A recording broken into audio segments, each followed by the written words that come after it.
Қайырлы күн достар, бүгін сіздермен бірге бізде сұхбат құратын ауданымыздағы ұстаз, профессор, ақын, драматург, аудандық мәслихатымыздың депутаты, ауданымызда орналасқан беделді оқу орны 46-шы орта мектептің директоры Жарқынбек Сұлтан Данашұлы келіп отыр.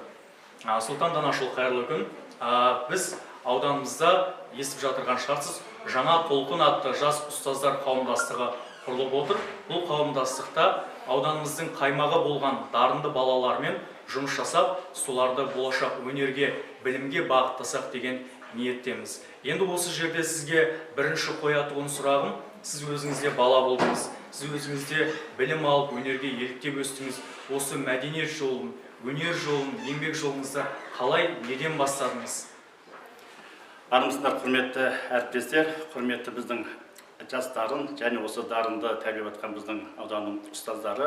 Мен өте қуаныштымын. Біздің ауданымызда осындай жаңа толқын атты дарынды жастарды дамыту орталығы құрылып, сол орталыққа ауданымыздағы барлық әдебиет, өнер, мәдениет және актерлық шеберлік, осы қарап отырсақ, жалпы адам бойына қажетті, бүткіл бойына сіңіріп, соны халқына шығара білетін дарындылықты танытып, дамытатын осындай бірлестік біздің ауданға баяғыдан керек екені белгілі. Ал бүгін мен өз қуаныштымын, осы атаулы сәттің бүгін жүзеге асып, алдыңғы тұсаукесер болып жатқанына мен үлкен осы жұмыс ұйымдастырушыларға және өздеріне үлкен сәттілік тілеймін.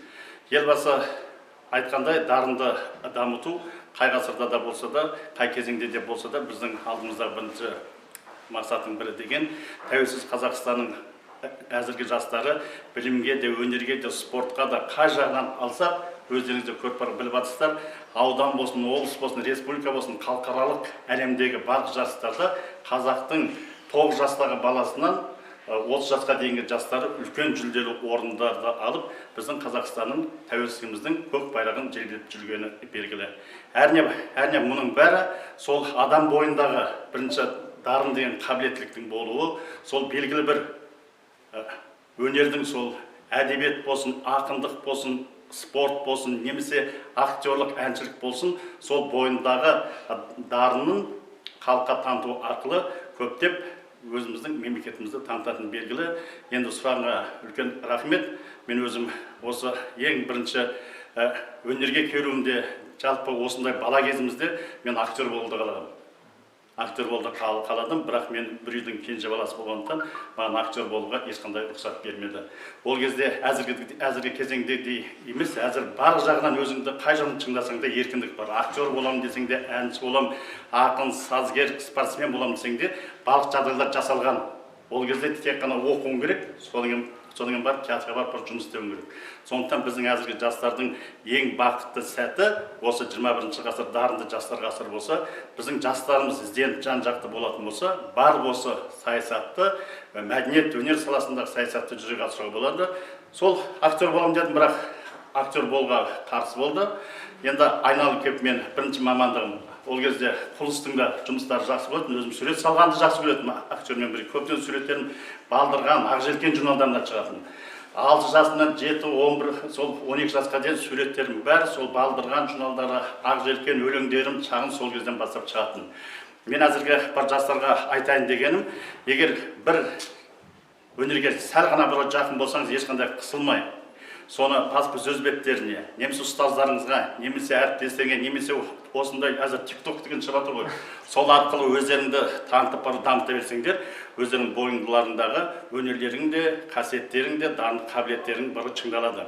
Әрине, адам болсын, әркім сізді әртүрлі зерттейді, әртүрлі кері пікірлер болады, неше түрлі сындар болады, бірақ соны сындардан сынбай өтіп, жалғастыра берсеңдер, өмірде өздерің жақсы қажетті мамандықтардың иесі, нағыз дарындарыңды танытатын мықты адам боласыңдар. Қандай мықты адам болғанның өзінде де біз қоғамда сын көп. Әртүрлі сыни тұрғыда ойлайтын. Ең бірінші жақсы ақын, жақсы жазушы, актер, немесе басқа да қоғамның бір қажетті тұлғасы, азаматта бар болам десе, сынға төзе білу керек. Сыннан төзіп өткен адам ертең жеңістің шыңына жететін белгілі. Ал бір сыннан сынып қалдың ба, ой, болмайды екен деп қалсаң білді. Болды, онда ары қарай жұлдызыңның өшкені. Тағы айтарым, осы сыннан қорықпай қайта қабылдап, содан қорытынды шығарып, өздерінің дарындарыңды танытыңдар. Енді айтайын деген сонымен ол архитектура бітірдім. Айналып келіп бәрібірде әдебиет, өнер бойында қасиет мені Әл-Фараби атындағы мемлекеттік университетке алып келді. Сол университеттің филология факультетін бітіріп, қазақ тілі әдебиеті пәнінің мұғалімін алдым, дипломын алдым. Енді әдебиет болсын білесіңдер, ол жерде жанрдың түрі көп.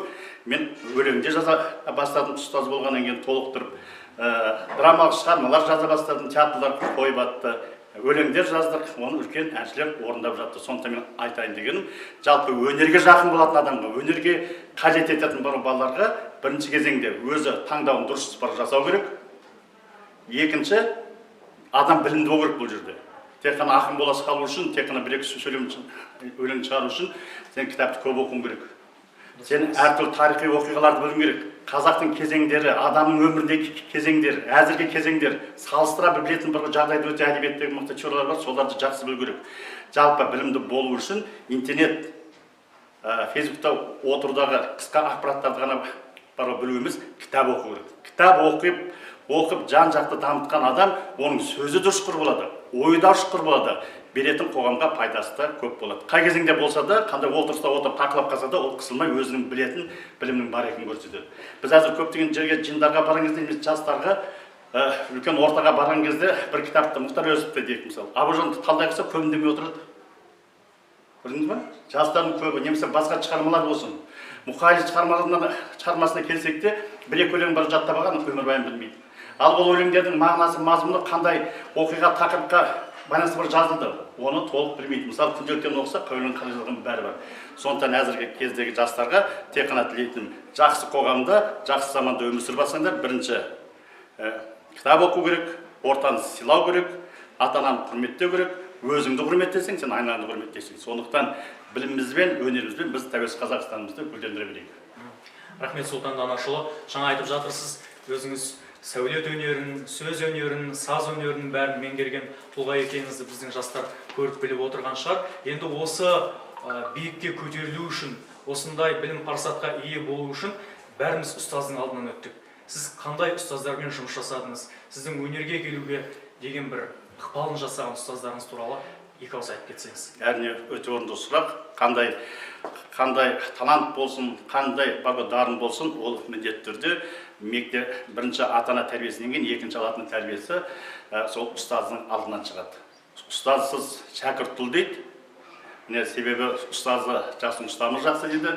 Жақсы білімді ұстаз болса, жаңағындай дарыны бар жастарды оқытады, тәрбиелейді, дамытады. Оның бұлақ көрсе көзін аш дегендей, жан-жақты сол өнерге байланысты көзін ашуға жұмыс барлық жасайды. Менің бұл жерде айтайын дегенім, әзір қоғамда көптеген бар жастарымыз жас дарындарды, жас балалардың қабілетін ашуға ерінеді. Өйткені мен педагог ретінде де, басшы ретінде де көріп жүргендерім сол. Мынау мұғалімнің ең бір жақсы айтқан бар. Мұғалім күннің шуағы сияқты дейді. Ол айналасына нұрын себеді дейді. Мұғалім жақсы болса, кез келген шәкіртін жақсы жолға тәрбиелейді. Жақсы өнерге тәрбиелейді. Жақсы білім алуға негіздеп соған күш жұмсайды. Сондықтан мен әзірге жас мұғалімдерге айтарым, егер сіз мықты ұстаз болғыңыз келсе, жаңа формацияның қоғамның адамын дамытып, соны мынау өмірге қалыптасып, ертең жұлдыз жасап, осы қазақтың бір дарынды, бір қажетті шәкіртін тәрбиелеймін десеңіз, сіз өзіңіз ерінбей, өзіңізде мықты ұстаз болып, сол баламен күн-түнімен дарын ашуға, шындауға жұмыс жасау керек. Мен енді қуанышпен мақтана айтамын, республикаға, әлемге танымал қазақ тіл әдебиетінің теориясын жазған, оқыту методикасын жазған Өскемендік Бітібаева Қанипа Омарғалиқызының атаулы мектебінің Алматы облысы бойынша жалғыз мүшесі болдым. Мен сол әдебиеттегі, өнердегі, жалпы қазақ тіліндегі сүйіспеншілігім, сол өнерді шыңдаудағы сол апаның бойындағы ұстазға тән қасиеттер, парасаттылық, білімділік, тектілік, үлкенді үлкендей, кішіні сыйлай білу, содан кітаптар жазу, соның бүткіл нәрсенің бәрін сол ұлы ұстазым Қанипа Бітібаевадан үйрендім. Енді өкінішке орай ол кісі өмірден озып кетті. Мен қай уақытта болсам да, кейде Құран оқысақ та үйдің ішінде, Құран бағыштасақ та, міндетті түрде ұлы ұстазымнан көп дүние алғандықтан сол кісінің атына Құран бағыштап отырмын. Әр жұмада ұмытпа, өйткені ұстаз. Сондықтан ұстазды құрметтеу керек, дәріптеу керек. Ұлы ұстаздан білімді ұстаз әрқашанда жақсы адам тәрбиелейді. Сондықтан ұстазыңды таңдадың ба, ұстазыңды құрметтеп, айтқан орындап жүзеге асыруға тырысу керек. Ал ұстаз келген дарынды баланы өз баласында көріп, қамқорына алып, шыңдап, өмірге көкпарына қосуға жан-жақты дайындау керек, шаршамау керек бұл жерде. Дұрыс айтасыз, үлкен рахмет Сұлтан Данашұлы. Енді соңғы бір түйін сұрағымыз болсын. Ауданымызда жаңа айттық, жаңа толқын атты жас ұстаздардың қауымдастығы құрылып, олар дарынды балаларды әрі қарай жетелеп дамытуға үлесін қоссақ деген ниетпен бастау алып жатыр. Сол жаңа толқын қауымдастығына, ол жерде жұмыс жасап жатқан, өзіңіздің ізіңізді басып келе жатқан жас ұстаздарға, сол жерде білім алып жатқан дарынды іріктеуден өткен жас ауданымыздағы қаймағы деп айтсақ болады, оқушыларымызға екі ауыз лебізіңізді білдірсеңіз. Ал құрметті әріптестер, құрметті ұстаздар, құрметті осы біздің дарынды балаларымызды тәрбиеушілер, ауданда жаңа сөздің басында айттым, мына жаңадан құрылып жатқан жас толқынның келешегі өте мықты болатынына мен сенімдімін. Себебі біздің Алматы облысы, жалпы республика бойынша дарынды бар жастар көп.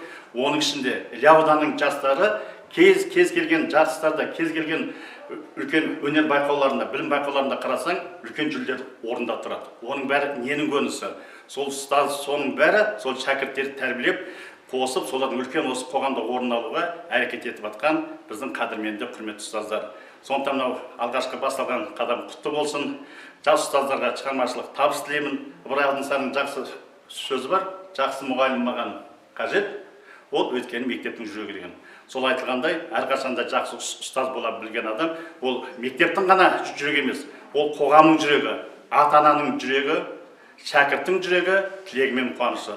Сондықтан мына бастамамыз жалғасын таба берсін. Өз тарапынан қандай көмек керек болса, мен жан-жақтан көмек беруге дайынмын. Әдебиет жағынан, өнер, актерлік, шеберлік қандай көмектер керек, мен осы бірлестікті жан-жақты депутат ретінде, халық қалаушысы ретінде қолдап көмек көрсетуге дайынмын. Тек қана табысты еңбек, шығармашылықпен жұмыс істеп, дарындарды дамыта білейік. Бәріңізге сәттілік.